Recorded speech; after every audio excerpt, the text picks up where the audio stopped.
Alors, ici, mu'ajilu min al-ajala.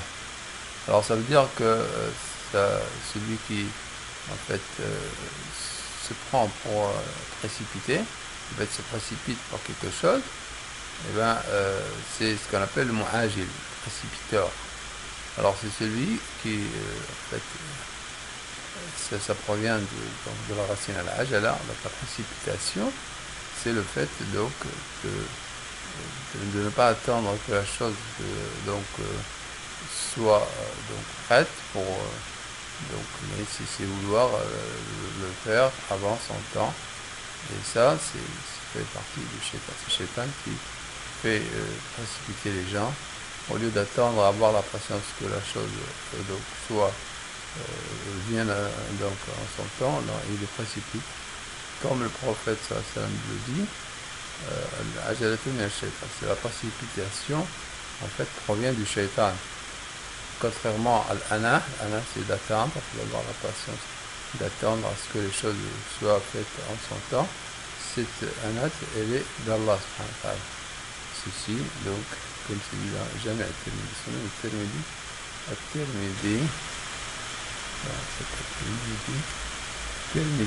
donc, bon. Al-Mahdhur, donc Mu'ajilu, Al-Mahdhur, là il se reprend là parce que il avait, moi je l'avais pas dit. Donc Al-Mahdhur, Al-Mamnu, Al-Muharram, celui qui est interdit, celui qui est illicite. Qabla anih, c'est avant son temps, Qabla waqti. Donc Mu'ajilu, Al-Mahdhur, Qabla anih, c'est ça. Qad ba'a bil khusrani ma'a harmani. Alors, donc il va obtenir quoi? Donc Al-Khusran, c'est donc, voilà, donc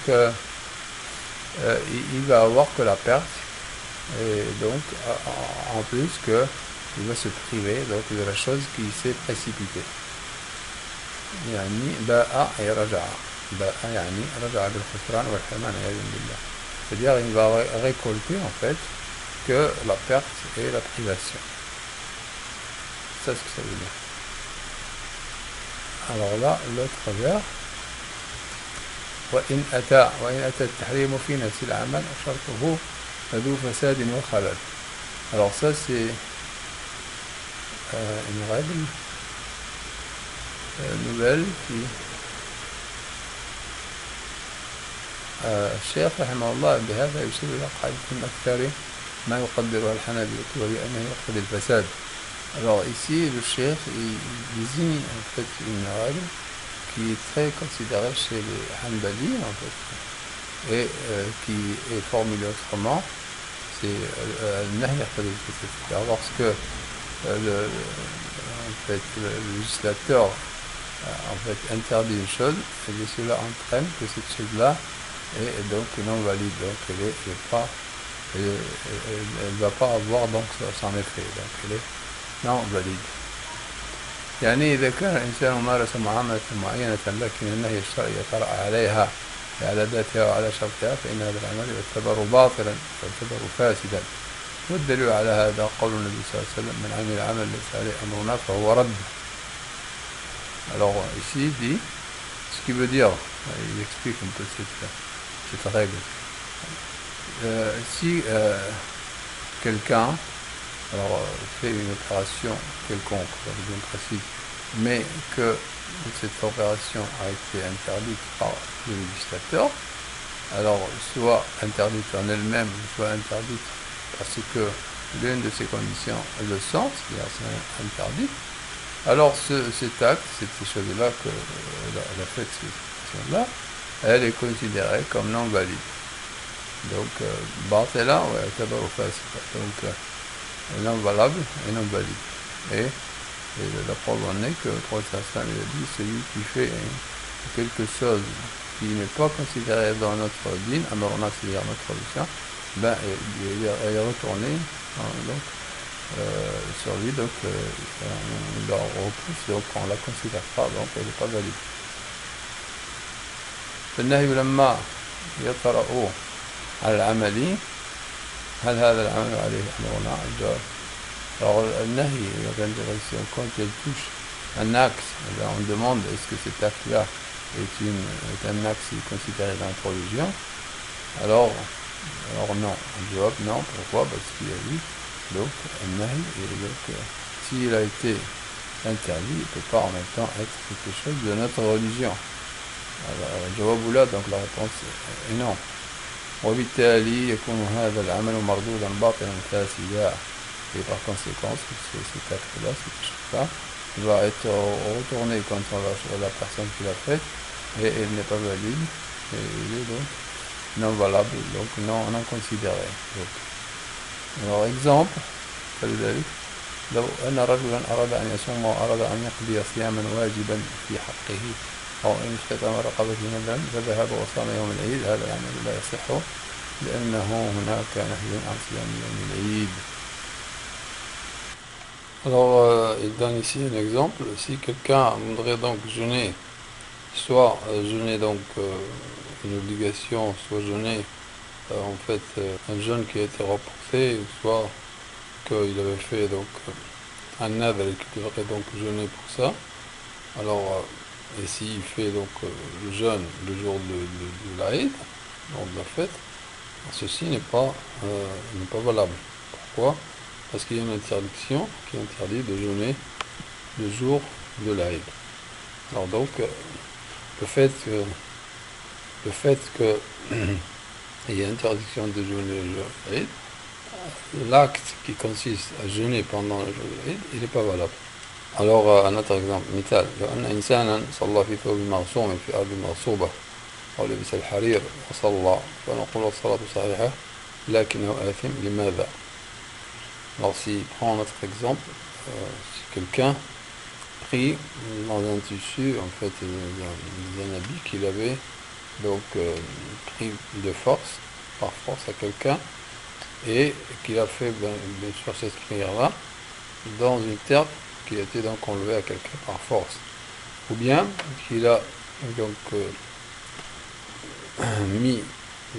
porté un vêtement en soie et a fait la prière donc avec soit dans ces conditions-là, soit dans l'une ou dans l'ensemble réuni, quoi. C'est pas ça qui va faire la différence. Alors qu'est-ce qu'on va dire de cette prière-là? On va dire qu'elle est donc valable, mais il a en fait commis un péché. Pourquoi? Alors le jawab, النهي لم يرجع إلى الصلاة. هو لا يجوز له أن يلبس الحرير في الصلاة ولا في غيرها. في الصلاة وفي غيرها لا يجوز له أن يغتصب أرضا سواء ليصلي فيها عليها أو لا يصلي عليها. هذا ليس متعلق بالصلاة, هو عام, الصلاة جزء من هذا, وبالتالي أنه لا يرجع على ذات العمل الذي هو الصلاة, يعني ليس التحريم فقط في لبس الحرير أثناء الصلاة, إنما في الصلاة وفي غيرها, ولهذا لا يرجع إلى ذات العمل أو في شرط من شروطها, وبالتالي يعتبر العمل صحيحا, لكنه يكون آثما لأنه خالف أمر النبي صلى الله عليه وسلم. Alors il dit ici, la réponse est que pourquoi on a dit que la prière est valable? Parce que l'interdiction ici n'est pas en fait relative à la prière, parce qu'il est interdit donc de prendre l'habit de soie, soit dans la prière, soit dans autre chose. Et de notre côté, il ne doit pas en fait prendre de force une terre, soit pour faire la prière dessus, soit pour autre chose. Ceci n'a pas de rapport avec la prière. Bon, il est valable pour la prière, et il est général en fait valable pour la prière et pour autre chose, mais la prière dans notre cas est seulement une partie de cette affaire. Par conséquent, l'interdiction n'est pas relative à l'acte lui-même qui est donc la prière, mais ce qui veut dire que l'interdiction est seulement dans le port de l'habit en soi pendant la prière, et il est donc interdit non seulement pendant la prière, mais il est interdit aussi bien dans la prière qu'ailleurs, et donc il répète ici les chers. Donc par conséquent, c'est pas relatif à l'acte lui-même, ni à des conditions de validité de l'acte. Et par conséquent, l'acte lui-même, il est valable. Pourquoi? Parce que l'interdiction, on l'a dit, ne touche pas ni en fait l'essence de l'acte lui-même, la prière, ou bien l'une des conditions de cette prière. Mais seulement il a commis un péché en fait, on n'est pas suivant à l'ordre du prophète sallallahu alayhi wa sallam, qui interdit bien sûr le port de l'habit en soi. Alors il prend un autre exemple, مثال الربا مبادلة مال بمال لكنه على صورة غير شرعية والبيع مبادلة مال بمال mais على صورة شرعية. C'est ce que ça veut dire. قال جل وعلا وأحل الله البيع الربا بيع لكنه على وجه يخالف شرع الله عز وجل فيكون باطلا ومردودا ولذلك كثير من العلماء يجبون على الطرف الأول أن يرد المال على الطرف الثاني ويجب على الطرف الثاني أن يرد المال على الطرف الأول. وبعض أهل العلم يجعلون المعاملة صحيحة لكن يصلح ما فيها من خلل يعني يأخذ الزيادة ويردها إلى صاحبها. Un autre exemple sur l'usure, le cheikh il dit que l'usure, en fait, le riba c'est quoi? C'est l'échange d'un argent contre un autre argent, mais de façon non acceptée par la religion. Donc, le ici, c'est un échange, bien sûr, où l'argent rentre en ligne de compte, mais c'est d'une façon, en fait, légale. C'est pas comme ici, on échange de l'argent contre l'argent, mais avec riba, avec intérêt. هذه القاعدة يقررها كثيرا الحنابلة. Donc cette règle, en fait les Hanbali, ils l'utilisent beaucoup et ils la considèrent beaucoup aussi dans leur fiqh. Alors en fait, la règle suivante, ومتلف مؤذيه. Ça, c'est avec dal, n'est-ce pas? مؤذيه ليس يضمن بعد الدفاع بالتي هي أحسن. Alors une autre règle, là, الشيخ رحمه الله يشير إلى قاعدة فقهية من القواعد التي قررها أهل العلم بقولهم قتل الصائل هدر، بمعنى أن الإنسان لو صلى عليه صائل شيء وهجم عليه وكان لا يجوز له أن يقتله أو يتلفه أو أن يزهق روحه، لكنه كان مضطرا للدفاع عن نفسه ولا يستطيع أن يدافع عن نفسه إلا بإتلاف هذا الشيء أو قتله، فلا يكون ضامنا، بمعنى لا يكون ملزما بالعوض. هذا بخلاف الخطأ والإكراه والنسيان، لأنه أسقطه معبودنا الرحمن، لكن مع الإتلاف يثبت البدل وينتفي عن الزلل. La règle qu'on a vue auparavant, que comme on avait vu que celui qui faisait donc l'itlaf avec dans le cas de l'khata ou l'nisyan ou l'ikrah, donc il avait seulement à faire le iwad et qu'il n'était pas donc qu'il n'avait pas commis de péché. Donc alors là, si on perd quelque chose, donc on tue quelqu'un ou bien on fait l'itlaf de quelque chose qui tente de nous faire mal, c'est ce qu'on appelle sa'il. Alors bon, je reprends ici. Yushir Huna, il indique ici une règle de jurisprudence qui est en fait considérée par les gens de science et qui la formule sous la forme qatl sa'il hadarun. Quand vous tuez quelqu'un qui vous attaque, eh bien vous ne devez rien en fait à sa famille, donc vous le tuez et vous n'avez rien à payer, n'est-ce pas? C'est pas comme l'itlaf avec l'erreur ou ça qu'on a vu avant, et il faut y a l'awad. Alors en ce sens que si quelqu'un vous attaque, n'est-ce pas, ou bien il est attaqué par quelque chose ou donc qui veut lui en fait prendre la vie, quoi, c'est que par exemple vous êtes attaqué par un animal, vous êtes attaqué par n'importe quelle chose, quelque chose qui va vous tomber dessus, par exemple une voiture qui vient à vous et que vous ne pouvez pas en fait l'esquiver et qu'il fallait donc vous défendre même en détruisant cette voiture ou même en tuant cet animal, alors et que vous n'avez pas le choix, alors a priori cette chose là qui vous attaque en fait, vous n'avez pas le droit de la tuer, vous n'avez pas le droit de la détruire, mais si, ou de lui faire perdre sa vie, mais si vous êtes obligé, en cas de défense, en fait, de self-défense, comme on dit, eh bien, vous n'avez aucun moyen de vous défendre, sauf en détruisant cette chose-là, ou même en la tuant. Alors là, vous le faites, vous vous défendez, et vous n'avez rien à payer. Donc pour la personne, par exemple, si c'est la personne qui possède cet animal, là, elle n'a rien que demandé, vous ne devez rien lui payer, parce que cet animal-là, c'est lui qui, en fait, c'est attaqué à vous.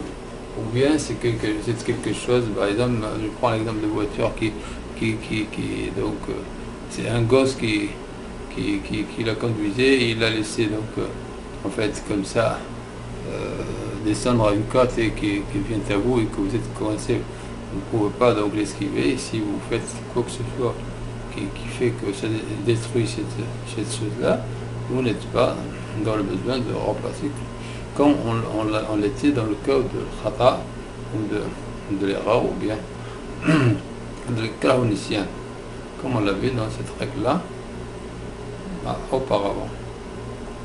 Alors, Mital, il prend un exemple ici, c'est clair, moi il prend un exemple, l'insan لو أخطأ وقتل حيوانا لجاره أو أكره على ذلك أو قتله نسيانا هل يكون آثما؟ الجواب لا. Et il prend ici la comparaison entre le fait de tuer le chien de son voisin par erreur ou dans les trois cas de figure. On sait qu'il n'est pas, en fait un pécheur, il n'a pas commis le péché, n'est-ce pas, mais il doit donner quand même en fait العوض, mais لكنه ملزم أن يأتي بعوض بدل عن هذا الذي أتلفه. Alors ça on l'a vu, il doit donc par conséquent récompenser, donc payer ce qu'il a perdu parce qu'il par erreur ou par écrat ou par risque. أما في هذه القاعدة فالإنسان هجم عليه حيوان كأن يكون محرما لا يجوز له أن يصطاد أو يكون سائرا بجانب بيته فهجم عليه حيوان من حيوانات جاره أراد أن يتجنبه ويبتعد عنه ولم يستطع في هذه الحالة له أن يقتله ولا يكون ملزما بالضرر. Alors il dit dans le cas où un chien du voisin vous attaque et que vous n'avez pas d'autre solution que de le tuer, il faut, bien sûr, il ne faut pas commencer par le tuer, il faut essayer de faire n'importe quoi pour ne pas le tuer, mais si vous êtes dans l'obligation de le tuer, et que vous le tuez, dans ce cas-là, vous n'êtes pas obligé de faire, donc de lui payer quelque chose. وهذه قاعدة تفرع من قاعدة الضرورات تبيح المحظورات, on l'a vu 1000 fois. C'est celui qui en fait ça qui fait l'erreur. Alors on l'a vu, والضرورات تقدر بقدرها لذلك يقول العلماء قتل الصائل هدر. Alors c'est une conséquence, il dit que cette règle-là c'est une dérivée de la règle bien connue الضرورات تبيح المحظورات. C'est pour ça que les savants disent قتل الصائل هدر. On l'a vu. As-Sa'il, il explique là maintenant cette règle, formulation de la même règle qu'on est en train d'étudier. As-Sa'il, c'est lui qui vous a dit يهجم عليك. قتل السائل هدر هذه نستعملها مع الحيوانات، لكن قد يأتي شيء آخر من بعيد لا يستطيع أن تنقذ نفسك إلا بقتله. في هذه الحالة لا يستطيع أن تدفع عن نفسك إلا بقتله. نقول هنا إتلاف الدار هدر. Alors si, bon, Sa'il, généralement c'est utilisé pour l'animal, mais c'est général quoi, mais celui qui yasulu alayk, donc qui vient s'attaquer à vous, et là il dit que si c'est une autre chose qu'un animal et qui vient vous faire du mal, ça serait quelque chose donc de dar pour vous, qui vous touche de mal, et bien là aussi si vous le détruisez, et bien vous n'avez rien à payer, n'est-ce pas. Tambih, ici là il passe à notre style de qawaïd, en fait de règles, ce qu'on appelle la règle de base de la jurisprudence, qawaïd usuliyya. Le cheikh ici, il va passer à un certain nombre d'autres règles qui sont qawaïd usul, c'est une qawaïd fiqhiyya. Alors, mais le cheikh, il a fait quand même, il les a passés en revue ici, juste pour en fait signaler comme étant des règles de base de la jurisprudence et non pas des règles de jurisprudence. Alors, وَأَلْ تُفِيدُ الْكُلَّ فِي الْعُمُومِ بِالْجَمْعِ وَالْإِفْرَادِ كَالْعَلِيمِ. Alors ici, il commence par al. Alors الشيخ رحمه الله أراد الإشارة إلى مسألة تتعلق بمبحث من مباحث علم أصول الفقه، وهو مبحث العموم ومبحث اللفظ العام، سواء في كتاب الله وسنة رسول الله صلى الله عليه وسلم أو في لغة العرب. Alors ici le Cheikh رحمه الله, il voulait en fait indiquer ici une chose qui est en relation avec en fait l'étude des règles sur le fiqh, donc des bases de la jurisprudence.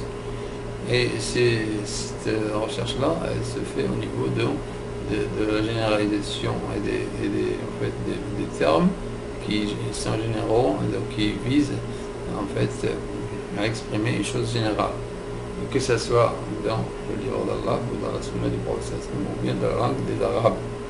Alors il va dire donc, on va commencer à expliquer, donc l'umum, ça vient de l'am, wa al tufidu al-kulla fi al-umumi. Alors l'am مأخوذ لغة من الإحاطة والشمول. Alors quand on dit l'am général, c'est en fait ça dérive linguistiquement, en fait ça a le sens de pourtour et de la globalité. C'est quelque chose qui entoure quelque chose, on dit qu'il est am, et qu'il englobe aussi la chose, on dit qu'il est am aussi. يقولون عمهم بالخير شملهم وأحاط هذا الخير. Donc quand on dit par exemple en langue arabe ammahum, du mot am, c'est une dérivée du mot amma, ammahum, à eux, avec quoi? Avec un bienfait, avec khair, c'est que ce bienfait, il les a en fait eu tous, il les a donc touchés tous, et il les a donc il a fait le pourtour en fait, donc il les a englobés, n'est-ce pas? Ce bienfait, il les a englobés, donc il a ومنه سميت العمامة عمامة. Alors l'imama, vous savez, c'est le turban qu'on met sur la tête. Pourquoi elle a été appelée imama? Parce que ta'ummu, parce qu'elle fait le pourtour de la tête, n'est-ce pas? Amma istalahan, ça c'est linguistiquement. L'am, c'est quelque chose qui pourtour, qui englobe, qui tourne autour, n'est-ce pas? Mais dans en fait la conventionnellement, que veut dire ce mot am?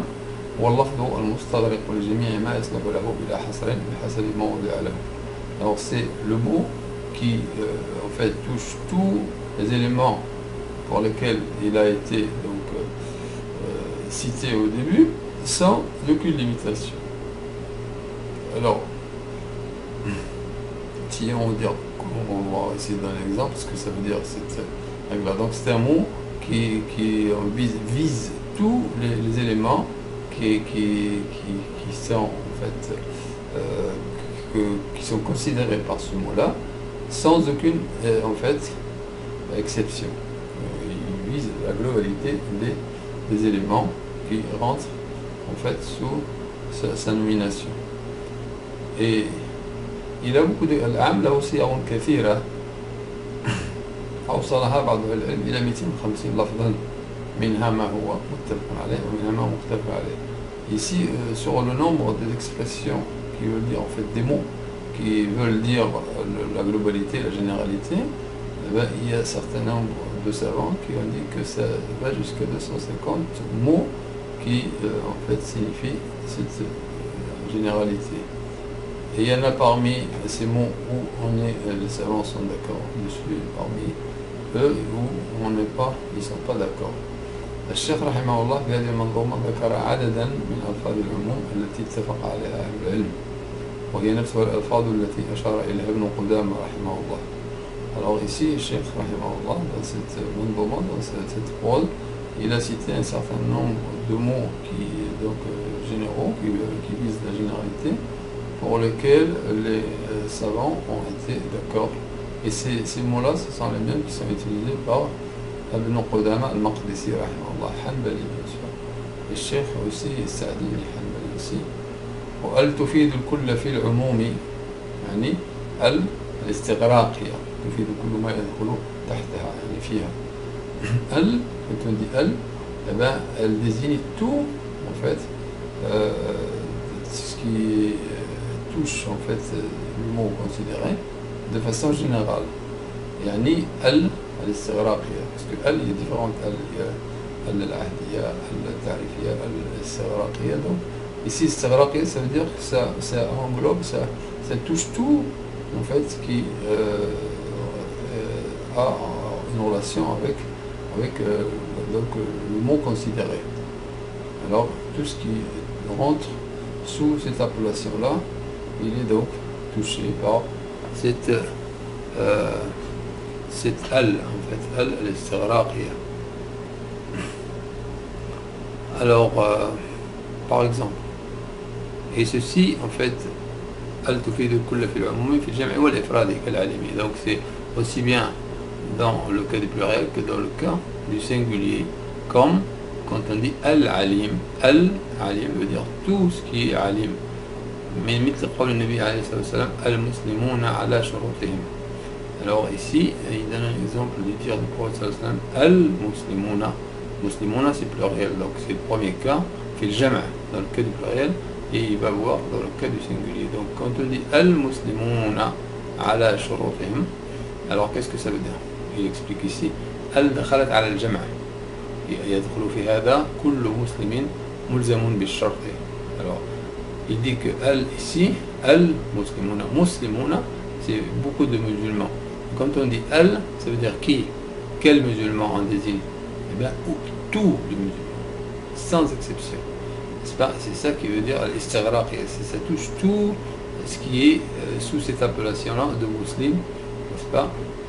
Eh bien, le hadith ici il dit ala shurutihim, c'est-à-dire tout musulman, et il doit obéir aux conditions qui en fait, s'il se pose des conditions d'une opération quelconque avec quelqu'un, que ce soit musulman ou non, hein, il faut qu'ils obéissent, en fait, ce qu'ils appliquent les conditions de leur contrat. Ça c'est obligé, et c'est tous les musulmans, il n'y a aucune exception. Alors ça c'est dans le cas في الجمع، دخلت على الجمع. إذا دخلت على المفرد كقوله عليه الصلاة والسلام المسلم أخو المسلم لا يظلمه ولا يخذله ولا يحقره. Alors quand on dit al-muslim, alors quel muslim? 1, 2, 3, non, muslim, c'est donc musulman, mais al, c'est tout musulman. Ici c'est tous les musulmans, et ici c'est pareil, tout musulman, n'est-ce pas? Quel qu'il soit, eh bien, il est le frère du musulman, quel qu'il soit. Al-muslimu akhul muslim. Donc al, et il veut dire tout musulman. يعني كل مسلم. هذا من صيغ العموم. يدي من صنع من صيغ العموم. Ça c'est la faute de frappe toujours. Donc لا يتم الحكم الشرعي حتى تتحقق الشروط وتنتفي الموانع.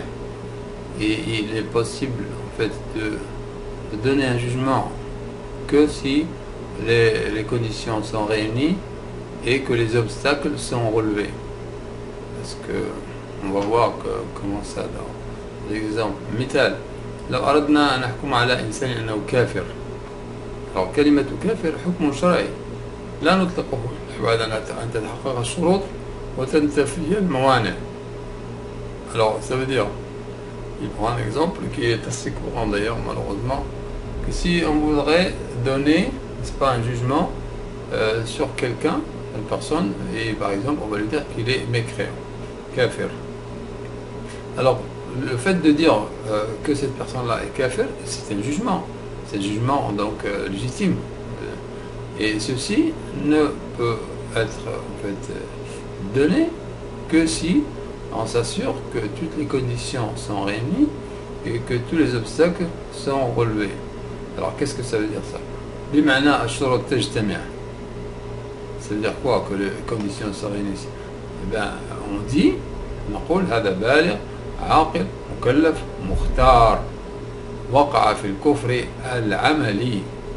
Donc c'est ça, les conditions sont réunies, c'est-à-dire il faut qu'il soit donc بالغ عاقل conscient, مكلف responsable, mukhtar c'est qu'en fait il a eu le choix, il n'a pas été dans l'obligation, il n'a pas été en fait soumis à des conditions de force majeure où on l'a par exemple obligé à dire qu'il n'avait pas le choix. Alors mukhtar ça veut dire qu'il avait le choix de le dire. Et que, avec toutes ces conditions-là, il est donc tombé dans le kufr.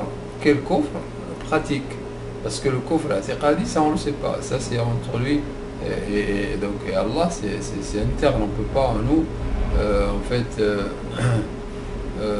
ouvrir son cœur et regarder s'il a le kufr i'tiqadi ou pas. Ce qu'on peut juger, c'est juste le kufr al-amali. C'est ce qu'il a fait, un acte qui le fait sortir de l'islam. Donc, le fait de dire que les conditions sont réunies, il faut tout ça. Et que les obstacles en fait n'existent pas, et bien c'est quoi? Qu'il soit le premier obstacle, c'est la yakuna mukrahan, c'est-à-dire qu'il ne soit pas donc soumis à la force, n'est-ce pas, pour dire ce qu'il a dit comme kufr, pour faire ce qu'il a fait, ou dire amali, ça veut dire parler, ou bien il fait un acte, ou bien il le dit, c'est pareil. Alors ça, premier obstacle, il faut qu'il ne soit pas soumis par la force à dire ça. Le deuxième obstacle, c'est le jahl, la yakuna jahilan. Il faut qu'il ne soit pas donc ignorant de la chose. Si lui il fait un acte et qu'il ignore que c'est un acte de kufr, on ne va pas dire qu'il est kafir. Parce qu'il y a un mania, il y a un obstacle qui l'a empêché donc de ce jugement. La yakuna muta'awwilan.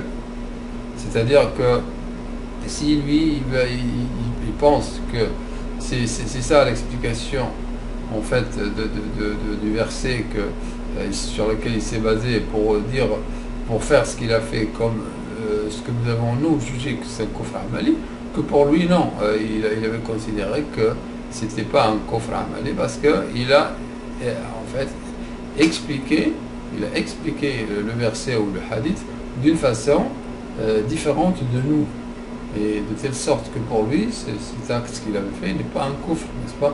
Donc ça, oui. Donc toutes ces trois choses-là, il a donné comme exemple le cher, c'est des mawani', c'est des obstacles qui en fait empêchent que l'on en fait dise que ce monsieur-là est kafir. Il a ghayri min al-mawani', et ainsi en fait, etc. Il y a plusieurs, ça dépend des conditions en fait. Là il a donné quelques exemples bien précisés qu'on ne peut donner un jugement que si en fait tajtami'a shurut wa tantafi al-mawani'. Ça il faut bien en fait prendre en considération. Il ne faut pas se précipiter à donner des jugements comme le font certains des jeunes qui sont très enthousiasmés et que en fait ils se sentent même comment dirais-je, posés comme arbitre et qui commencent en fait à distinguer les gens. Celui-là il est kafir, celui-là il est mubtadi', celui-là il est bid'i, celui-là il est ceci, il est hizbi, il est qutbi, patin, koufin, et tout ça, des appellations qu'ils ont inventées, je ne sais pas où c'est qu'ils les sortent, et ils ont commencé, n'est-ce pas, comme les arbitres, avec le sifflet et les cartes jaunes et les cartes rouges, et eux ils sont au-dessus de la loi, eux ils sont bien sûr les pieux, et ça c'est vraiment très mauvais de se placer comme ça, parce que Allah a dit وَلَا تُزَكُّوا أَنفُسَكُمْ هُوَ أَعْلَمُ بِمَنِ اتَّقَى. Qui sont-ils?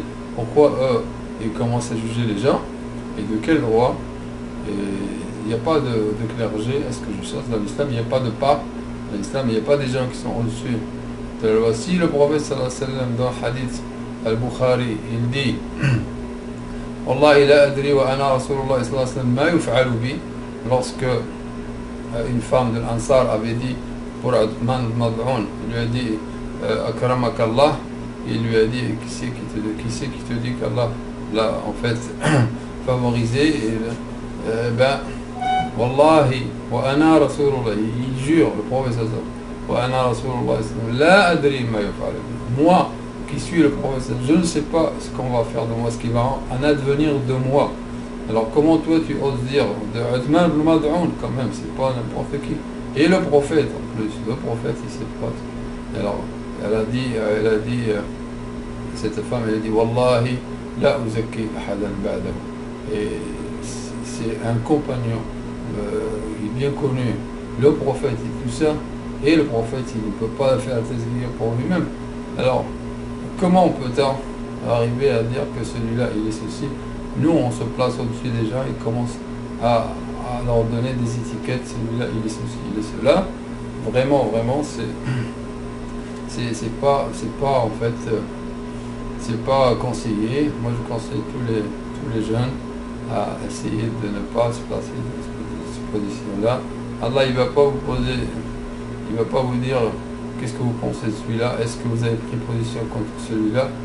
Et le malheur c'est qu'ils ont laissé les choses en fait qui sont très très claires, l'ayat al-muhkamat, et ils ont suivi l'ayat al-mutashabihat, ils se sont en fait des règles. Je ne sais pas si c'est que les ont sorties, vous le trouverez dans n'importe quelle règle de jurisprudence, ni de fiqh, qawaid fiqhiyya, qawaid usuliyya. من لم يبدع المبتدع فهو مبتدع، من لم يفسق الفاسق فهو فاسق، etc.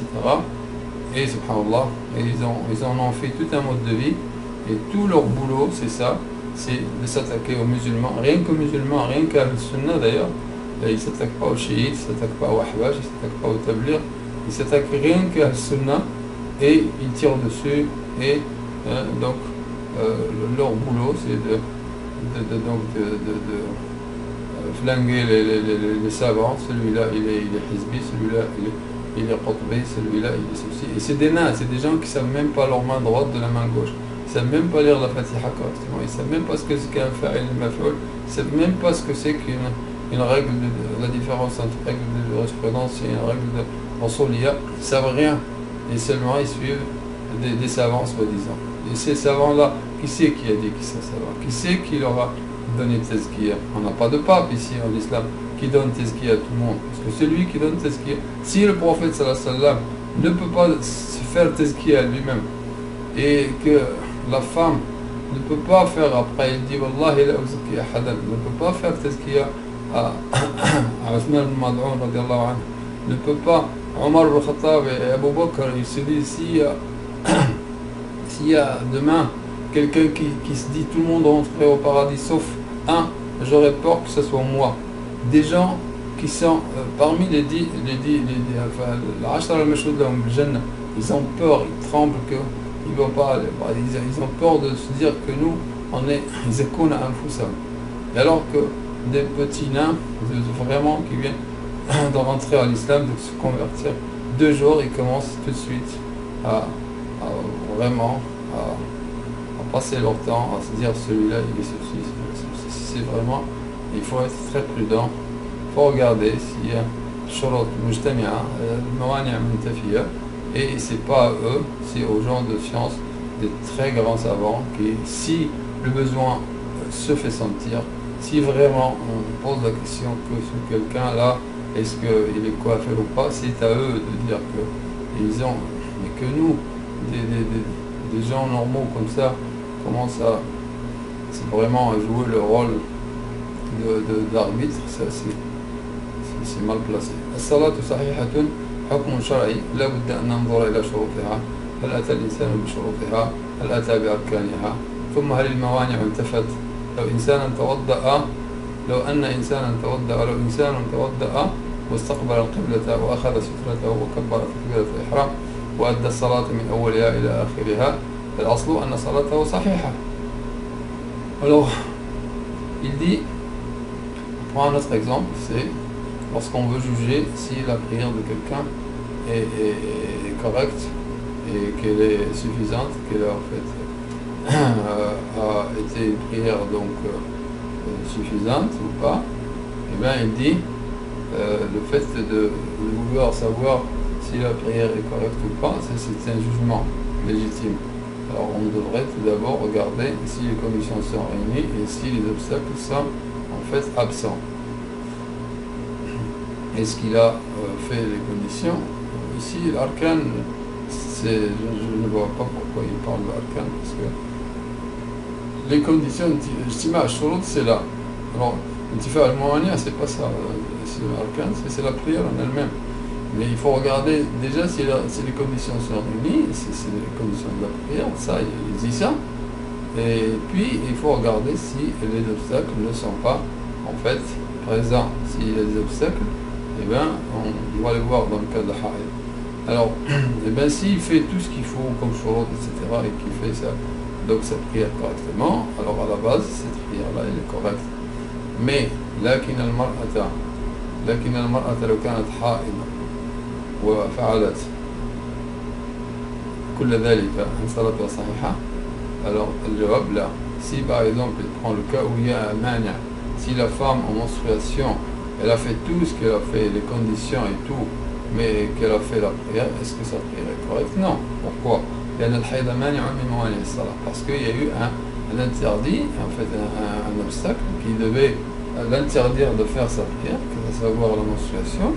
Et donc même s'il fait tout ça avec cet obstacle-là, donc c'est pas valable.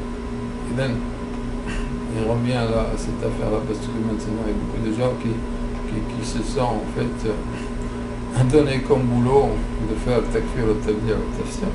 Alors il le reprend comme exemple. الحكم بالتكفير أو التبديع أو التفسيق لا يتم إلا أن تتحقق الشروط وتنتفي الموانع وهذا بإجماع أهل العلم.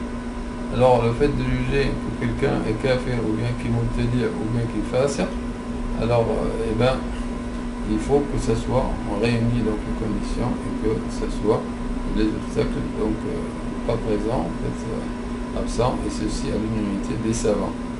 Et les obstacles ils sont nombreux.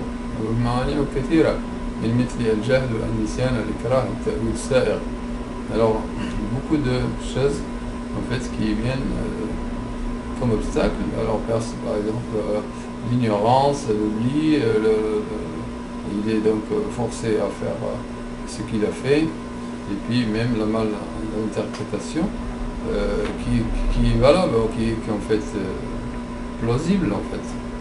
Parce que les gens, quand ils interprètent, ils ne sont pas obligés d'interpréter de la même manière, mais ils sont de bonne foi, ils interprètent une interprétation qui n'est pas valable, donc on l'excuse, on dit que c'est un manière.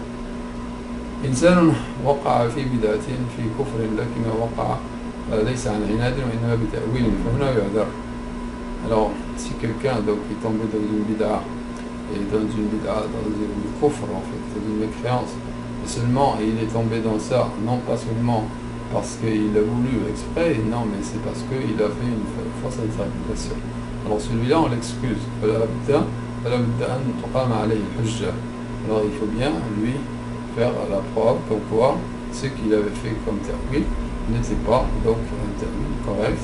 Il faut lui prouver que c'était pas un ta'wil, et en ce moment-là, on peut dire oui, qu'on peut lui coller le jugement qu'on s'était dit, donc soit bid'a, etc.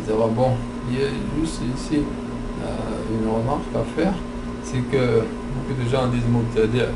En fait, mubtadi', c'est pas en fait mubtadi', c'est celui qui crée une bid'a, c'est pas celui qui fait une bid'a. Et celui qui fait une bid'a, il n'est pas mubtadi'. Et ça, beaucoup de gens font l'erreur. Celui qui fait une bid'a. Le bid'a, il y a plusieurs bid'a en fait. Le bid'a mukaffira, le bid'a mufassiqa. Donc une bid'a tout court, qui ne faut pas vous rentrer dans ça. Donc il faut considérer déjà tout ça. Et même autre chose, les bid'a, Chatibi, il a considéré qu'il y a 5 types de bid'a, en fait,